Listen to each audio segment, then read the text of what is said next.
చిన్న వయసులో ఒక 5 ఏళ్ల వయసులో 6 ఏళ్ల వయసులో ఉన్నటువంటి పిల్లలకి ఫాదరే సూపర్ హీరో. వాళ్ళ ఫాదర్ సూపర్ మ్యాన్ అనుకుంటారు. ఏమైనా చేయగలడు మా నాన్న ప్రపంచంలో సాధించలేదంటే ఏం లేదనుకుంటారు.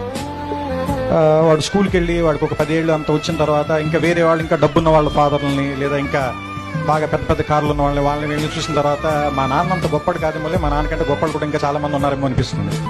అదే ఒక 15 ఏళ్ళు దాటి 18 ఏళ్ళు అవి వస్తున్నప్పుడు నాన్న సిగరెట్ కాల్చదురా లేదా బాగా చదువుకోరా, రాత్రిపూట ఇడ్లీకి ఇంటికి రారా ఇలాంటివన్నీ చెప్పినప్పుడు మా నాన్న ఏంటి బాగా నచ్చదొబ్బుతున్నాడు, చేదస్తాం అనుకుంటాను, మా నాన్నకి సరిగ్గా తెలియదు అనుకుంటా బతకటం, అందుకని ఇలా అయిపోయాడు అనుకుంటాను. వీడికి ఒక 20 ఏళ్ళు 25 ఏళ్ళు వచ్చి ఒక అమ్మాయిని పెళ్లి చేసుకున్న తర్వాత ఒక ఫ్లాట్ రెంట్కి తీసుకోవటం, ఉద్యోగం చేయటం, నెలాఖరికి వచ్చేసరికి అప్పులు చేయాల్సి రావటం, బిల్స్ కట్టాల్సి రావటం, ఇలాంటప్పుడు నాన్న మనం మరీ అనుకున్నంత వేస్ట్ ఏం కాదనుకుంటే బాగానే మేనేజ్ చేసినట్టున్నాడు 4 పిల్లలు. కానీ మనకి దీనమ్మ ఇంకా ఒక్కడిని కూడా కనకుండానే ఇంత కష్టంగా ఉంది మనకి అనిపిస్తుంది.